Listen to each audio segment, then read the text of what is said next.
Graduating from high school is the first step in a young adult's life toward achieving their dreams for career, family, and success. In Winnipeg School Division, graduation rates for all students is just over 84%.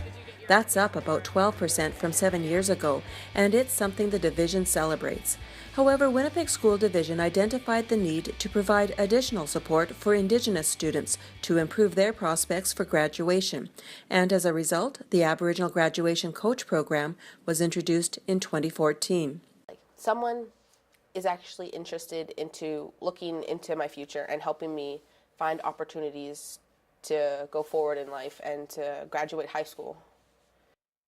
4 graduation coaches work cooperatively across Winnipeg School Division, supporting over 2,000 self-declared Indigenous high school students and dozens more undeclared students. In terms of working with students from grade 9 to 12, we have about 362 students. So, I try my best to connect with them on different levels.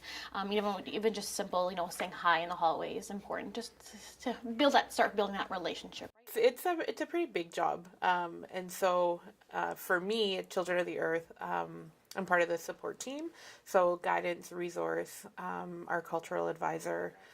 So we would work all closely together, but my main focus is helping the students graduate, make it to graduating, and then so that would mean connecting them with opportunities to earn extra credits, making sure they're on track for graduation, kind of building education plans with them to see what are their goals for after high school, and then making sure that they're having the right courses to meet those prerequisites for post-secondary or for the workforce after high school.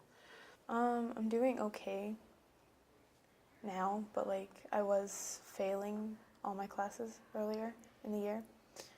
But then I started coming back to him in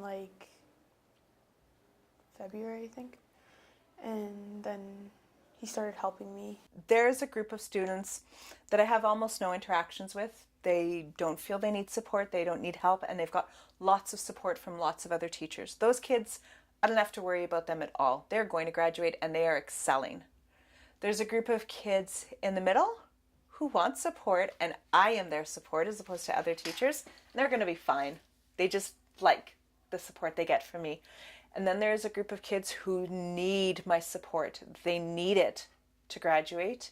At TechVoc, there's just over 300, close to 400, self-identified Indigenous students. I'm obviously trying to support all. That's a huge number.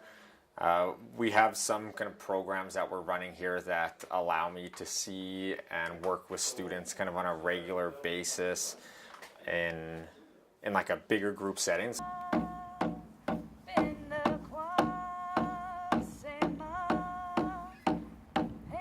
So we have staff and students who are not Aboriginal coming to learn and learning respect for who we are and what we do. And the kids get really practical skills and something finished that they can be proud of. And that's very cool. That's very cool. For what? The Day of Knowledge? For Children of the Earth, we're kind of, I feel a special school because we're an Indigenous school, and so we have a lot of the cultural aspects for our students. We have language, we do monthly pipe ceremonies, so just that piece of identity and being comfortable and reconnecting with the Indigenous culture, I think in itself brings students in. We're a smaller school, so we tend to know everybody here, and a lot of students like that. What we started a couple months ago, it started as a traditional games group, and it was just a way to try and kind of connect with some of the students that we've been missing through some of the other programming, and it kind of slowly turned. We kind of took the students' lead on it, so we started with traditional games. They really started saying, "Can we just play floor hockey?" And my thing was I wanted to connect with them. It was nice to do some of the traditional and teaching some things at the start, but really I wanted to keep them there and build that relationship. So it kind of morphed into floor hockey when the weather got nice, baseball. But what it did, it probably got about 20 to 30 students that I didn't have that relationship. I've had some small contact here and there, but a good relationship with, kind of getting a chance to see them, once, sometimes twice a week. to kind of build that relationship up. At the beginning of the year, we started looking at what is that they would like to do, right? So are they taking the necessary courses for their prerequisite to enter university? So some of them had that idea already where they were going after high school already from their grade 11 year. So it was nice to just see that and continue that work that's already been done. There was a few, examples that maybe one or two that like, okay, you need to have that English, so we need to switch you, and then just, communicating with guidance or asking them to go to guidance and set up a meeting to, get some of their timetable to change so that they can have that course that's a prerequisite for university. So that's, just helping them to be successful, right, for the next steps after high school. We have a big medical program which attracts students, and you have to have really good attendance to be part of the medical program. And so I support the medical program a lot, especially with that attendance piece, because they need to be there because they're in practicum. So I tend to build a lot of relationships with our medical students and helping them get to practicum. I've always wanted to be like a nurse since I was a little kid. Yeah, and now that I've gone through it, I want to do it even more. Just recently I had a student who, she's supposed to be graduating this year. She kind of went into a little dip and was, unsure. She admitted she was scared to graduate, kind of go into the unknown. She didn't know what she wanted to do. We talked about a lot of options, kind of kept just building her up.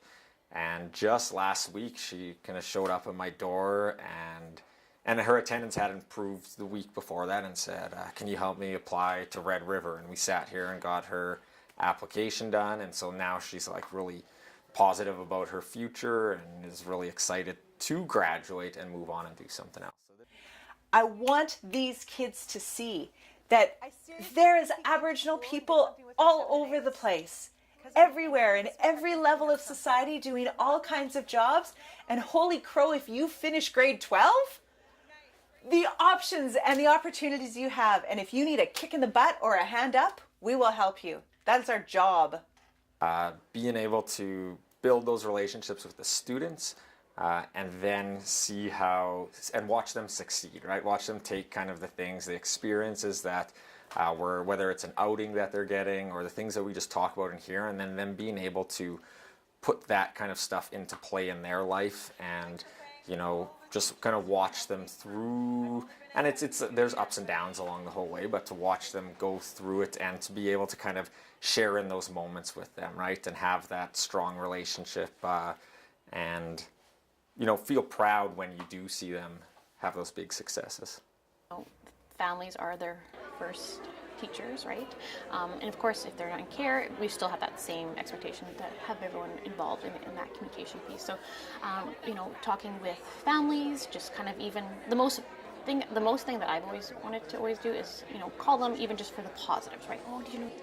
I was just with a staff member looking at our list of students who are graduating, and you feel that big sense of pride that student who you've worked with for 2 years and has been really involved in some of the things that we've been doing will be graduating and moving on to post-secondary or moving on to, looking for a job. Yeah.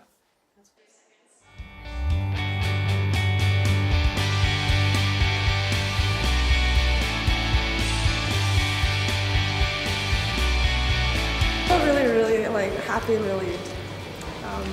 I dropped out of school for 2 years, so graduating is really